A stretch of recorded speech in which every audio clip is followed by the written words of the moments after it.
9 अगस्त के दिन शनिवार को सावन समाप्त हो जाएंगे भक्तों। ऐसे में 9 अगस्त यानी शनिवार के दिन ही रक्षाबंधन का त्योहार भी मनाया जाएगा। भक्तों, अब जानते हैं सावन के इस पवित्र महीने में कितने सोमवार पड़ेंगे और आपको कितने व्रत रखने हैं। आइए जानते हैं। सावन मास का पहला दिन 14 जुलाई दिन सोमवार है। सावन का दूसरा सोमवार व्रत 21 जुलाई दिन सोमवार है। तीसरा सोमवार व्रत 28 जुलाई। सावन का पवित्र चौथा व्रत 4 अगस्त के दिन पड़ेगा और 9 अगस्त को शनिवार के दिन ही रक्षाबंधन के संपूर्ण होने 7 सावन समाप्त हो जाएंगे। भक्तों, ऐसे में कुल मिलाकर 4 सोमवार पड़ेंगे और अंत में 9 और 9 अगस्त को शनिवार के दिन ही रक्षाबंधन के संपूर्ण होने 7 सावन समाप्त हो जाएंगे। अगर आप देवों के देव महादेव की कृपा पाना चाहते हैं तो अपने घर से फौरन हटा दें ये चीजें, क्योंकि सावन में देवों के देव महादेव हमारे घर में वास करने आते हैं, इसलिए घर को गंदा ना रखें। भक्तों, आज हम कुछ ऐसी ही गलतियों के बारे में जानेंगे जो अगर आपके घर में भी होती है तो माँ लक्ष्मी कभी नहीं करती ऐसे घर में प्रवेश। फिर चाहे आप कितनी ही पूजा पाठ कर लो, माँ लक्ष्मी ऐसे घर में कभी नहीं आती। ऐसे घर से देवी देवता भी हमेशा रहते हैं नाराज। भक्तों, पूरी जानकारी को देखने के लिए इस वीडियो को अंत तक जरूर देखें। सच्ची श्रद्धा से कमेंट बॉक्स में लिखें हर हर महादेव, ओम नमः शिवाय। महादेव के लिए एक लायक तो बनता है भक्तों। वास्तुशास्त्र के अनुसार घर में सकारात्मक ऊर्जा बढ़ाने के लिए कई महत्वपूर्ण बातें बताई गई हैं। वास्तु के अनुसार घर की हर एक वस्तु नकारात्मक और सकारात्मक ऊर्जा का संचार करती है। अगर उन्हें सही स्थान पर न रखा जाए तो यह घर में नकारात्मकता फैलाती है, जिसका असर पूरी तरह से घर की आर्थिक स्थिति पर पड़ जाता है और घर में क्लेश बढ़ता है। वहीं अगर उन्हें सही दिशा में और सही स्थान पर रखा जाए तो यह घर में सकारात्मक ऊर्जा फैलाते हैं और घर में सुख शांति बनी रहती है। भक्तों, वास्तु के अनुसार घर का मुख्य द्वार सभी तरह की सुख समृद्धि और वैभव का प्रवेश द्वार होता है, लेकिन अगर इसकी दिशा गलत हो या फिर कुछ ऐसी चीजें इसके सामने रखी जाए तो नकारात्मकता फैलती है। तो इससे घर में क्लेश, बीमारियां और दरिद्रता घर में प्रवेश करती है। इसी कारण वास्तुशास्त्र में घर के मुख्य द्वार को बहुत अधिक महत्व दिया गया है। वास्तु के अनुसार मुख्य द्वार के सामने कुछ ऐसी चीजें हैं जो कभी नहीं होनी चाहिए। यह चीजें अशुभ तो होती ही है, साथ ही साथ यह कई तरह की समस्याएं उत्पन्न करती हैं।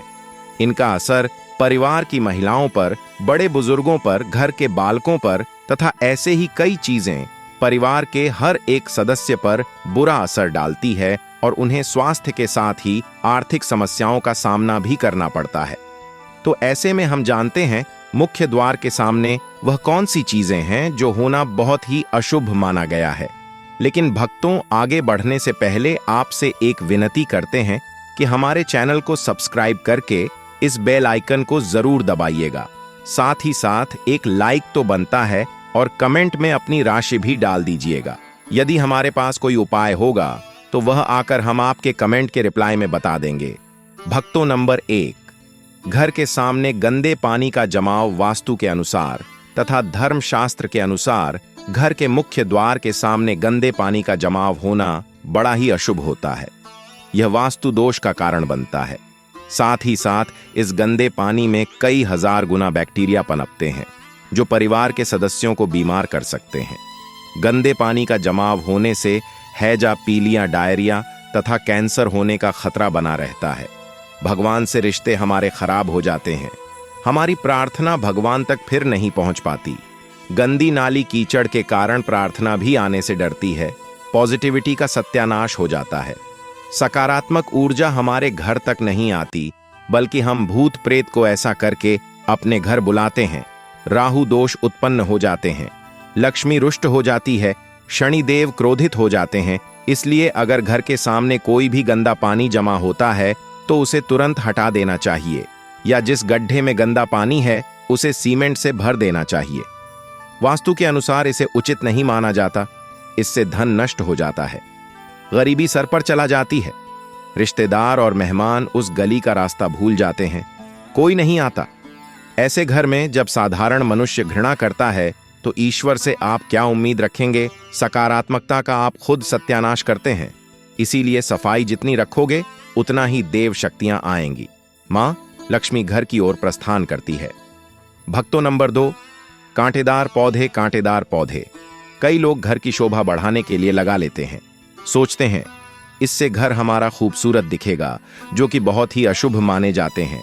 कांटेदार पौधों को शुभता का प्रतीक नहीं माना जाता। कांटेदार पौधे अगर घर के सामने लगे हों तो यह परिवार में चुभन का काम करते हैं, रिश्तों में चुभन पैदा हो जाती है। कांटेदार पौधे नकारात्मकता का कारण बनते हैं। घर के सामने या घर के बगल में कांटेदार पौधे कभी नहीं लगाने चाहिए। अगर आप कांटेदार पौधे को शुभ मानते हैं तो एक बार अपने बच्चों को उस कांटेदार पौधे के पास भेजो और उसे खेलने के लिए बोलो। आपका शिशु उस कांटेदार पौधे से जख्मी हो जाएगा और उसकी मृत्यु भी हो सकती है।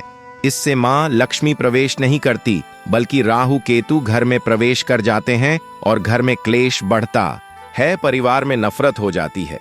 इसीलिए कांटेदार पौधे तुरंत घर से हटा दें। जिस कांटेदार पौधे में फूल नहीं आता, पत्ते नहीं होते, उसका घर के आसपास होना भी घोर अनर्थ माना जाता है।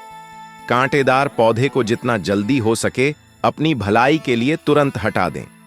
कांटेदार पौधे लगाने से शत्रुओं की संख्या आए जाती है। भक्तों घर के मुख्य द्वार पर केवल खुशबूदार पौधे, तुलसी का पौधा, हरे गुलाबी लाल पीले फूलों के पौधे ही लगाने चाहिए। इनकी सुगंध से मां लक्ष्मी आकर्षित होती है और घर में अपना वास बना लेती है। भक्तों नंबर 3, कूड़ादान। कूड़ा डालने में आसानी हो जाए इसलिए कुछ लोग कूड़ेदान को मुख्य द्वार के सामने सटाकर रख देते हैं अथवा घर के सामने ही रख देते हैं, लेकिन वास्तुशास्त्र के अनुसार यह बहुत ही कष्टकारी होता है और धन की हानि का सूचक माना जाता है। अब मान लीजिए जैसे ही गेट पर मां लक्ष्मी का आगमन होता है तो मां लक्ष्मी कचरे से भरी बाल्टी को देखकर वापस लौट जाती है। मां लक्ष्मी भी कहती हैं कि मेरे आगमन पर ऐसा दुष्ट व्यवहार करने वाले के घर में मैं कभी नहीं जाती, इसीलिए ऐसा भूल कर भी ना करें। और भक्तों, कूड़ेदान को उत्तर दिशा में नहीं रखना चाहिए। इस दिशा को देवी लक्ष्मी की दिशा माना गया है। साथ ही साथ मुख्य द्वार पर झाड़ू पोछा, बाएं फर आदि भी नहीं रखने चाहिए, बहुत ही अशुभ माने जाते हैं। भक्तों नंबर 4, बिजली का खंभा। कई घरों के सामने बिजली का खंभा होता है, लेकिन वास्तु के अनुसार यह परिवार के सदस्यों की उन्नति में बाधा होता है। मुख्य द्वार के सामने खंभा होना बहुत ही हानिकारक हो सकता है, इसीलिए मुख्य द्वार बनाते समय इस बात का ध्यान अवश्य रखें। खंभे से बिजली या करंट लगने से बच्चों की मृत्यु हो सकती है। इसे नकारात्मकता की श्रेणी में रखा गया है। घर के सामने बिल्कुल या घर से सटा हुआ खंभा मृत्यु को दावत देता है, राहु केतु को आकर्षित करता है, घर कंगाल हो जाता है। भक्तों नंबर 5, पेड़ पौधे। घर के मुख्य द्वार के सामने घने पेड़ पौधे नहीं होने चाहिए, इससे वास्तु दोष उत्पन्न होता है। साथ ही साथ इससे सूर्य प्रकाश घर में प्रवेश नहीं कर पाता। प्रातःकाल में घर के मुख्य द्वार से सूर्य प्रकाश घर में प्रवेश करता है तो यह स्वास्थ्य के दृष्टिकोण से भी अच्छा होता है। साथ ही घर में सुख, समृद्धि, वृद्धि और शांति बनी रहती है। इसी कारण घर के मुख्य द्वार के सामने पेड़ होना शुभ नहीं माना जाता। पेड़ पौधे हमेशा घर के साइड में होने चाहिए, लेकिन सामने नहीं। भक्तों नंबर 6, बेल का ऊपर चढ़ना। घर के आगे से बेल का ऊपर चढ़ना बहुत ही अशुभ माना जाता है। वास्तु के अनुसार इससे विरोधियों तथा शत्रुओं की संख्या बढ़ती है और व्यक्ति की उन्नति में बाधा निर्माण होती है। घर के ऊपर बेल चढ़ने का यह भी एक बहुत बड़ा सांपों के लिए कारण बनता है कि सांप इसकी सहायता से घर में प्रवेश कर जाता है। सांप बेल की सहायता से घर में घुस जाते हैं, चढ़ जाते हैं और छोटे छोटे बच्चों को काट सकते हैं, आपको हानि पहुंचा सकते हैं। इसीलिए ऐसे पौधे घर में लगाने से बचना चाहिए और बेल जमीन से सटाकर ही लगाना चाहिए।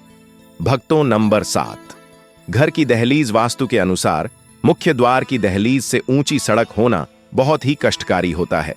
और भक्तों, वही वास्तु के अनुसार जिन पौधों में से हमेशा दूध की तरह तरल पदार्थ निकलता रहता है तो उसे घर के मुख्य द्वार के सामने कभी नहीं लगाना चाहिए। मुख्य द्वार या फिर कोई भी घर के सामने गड्ढा या कीचड़ नहीं होना चाहिए। यह शोक कारक होता है, इससे शोक समाचार की प्राप्ति होती है। घर के मुख्य द्वार के सामने मंदिर भी बिल्कुल नहीं होना चाहिए। अगर घर के मुख्य द्वार के सामने मंदिर हो तो परेशानी और संकट से घिरे रहेंगे। मुख्य द्वार के सामने सीढ़ी नहीं बनानी चाहिए, इससे तरक्की में बाधा का निर्माण होता है। बच्चों को पढ़ाई में सफलता नहीं मिल पाती। घर के मुख्य द्वार के ऊपर अन्य द्वार होना भी नुकसानदायक होता है, इससे धन का नाश होता है। घर के ऊपर पड़ रही छाया से भी छाया भेद होता है। हालांकि यह देखना होता है कि घर के ऊपर किसकी छाया पड़ रही है, किस दिशा से किस प्रकार की छाया होती है, उसी से लाभ या फिर नुकसान का पता चलता है।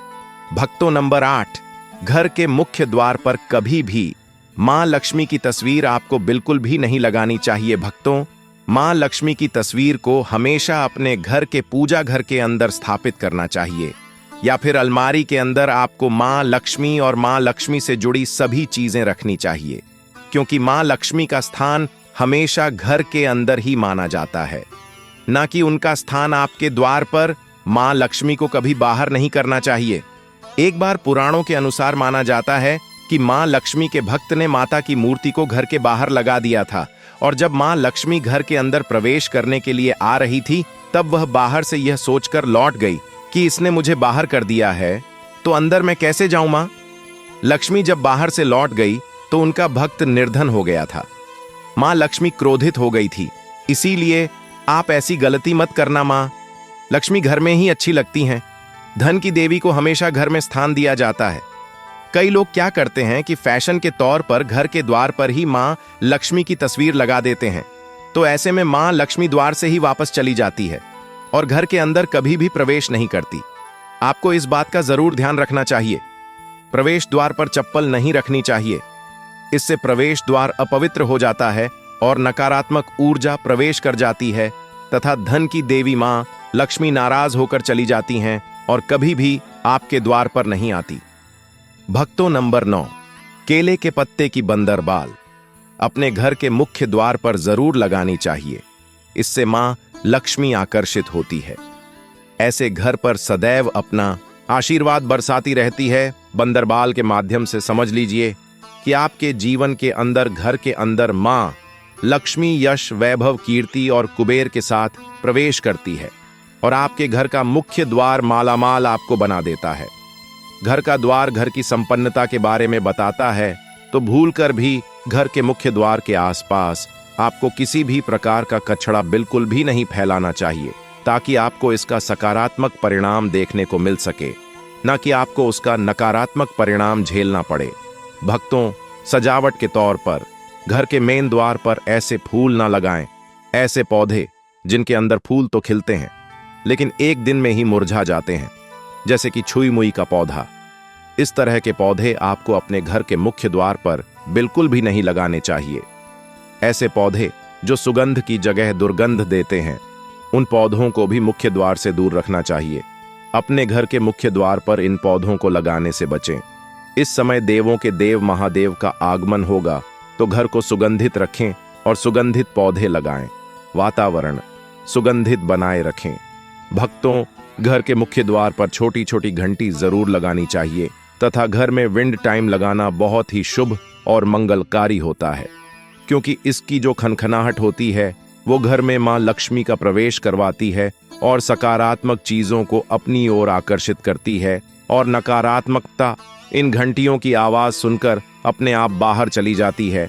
तो ऐसी चीज अपने घर के मुख्य द्वार पर जरूर लगाएं और फिर देखिए कि आपको कितना फायदा प्राप्त होता है। भक्तों, एक बात का ध्यान रखें, घर के मुख्य द्वार पर कभी भी घर की महिलाएं रात्रि के समय या फिर शाम के समय अपने घर की चौखट पर ना बैठे। जो महिलाएं घर की चौखट पर बैठती हैं, खास तौर से शाम के समय, सूर्यास्त के समय, तो ऐसे घर में हमेशा दरिद्रता बनी रहती है। कोई शोक समाचार सुनने को मिल सकता है। माना जाता है कि शाम के समय, सूर्यास्त के समय चौखट पर जब बैठा जाता है, जब घर में किसी की मृत्यु हो जाती है, उदास होकर बैठा जाता है, वह भी मृत व्यक्ति की याद में। इसीलिए अगर आपके घर में कोई स्वस्थ है और किसी की मृत्यु नहीं हुई है, तो आप मृत्यु को आमंत्रण न करें। इस समय चौखट पर ना बैठे। भक्तों, प्राचीन काल से ही यह मान्यता चली आ रही है। वैसे तो चौखट पर बिल्कुल भी नहीं बैठना चाहिए। ऐसा करना आपके घर में बर्बादी का कारण बन सकता है और मान्यता है कि जो भी व्यक्ति घर की चौखट पर बैठता है तो उसे आने वाले समय में किसी गंभीर बीमारी का भी सामना करना पड़ सकता है और ऐसे घर में देवी देवता कभी निवास नहीं करते हैं। भक्तों, कई बार लोग क्या करते हैं, बाहर से सीधे आते हैं और बाहर से सीधे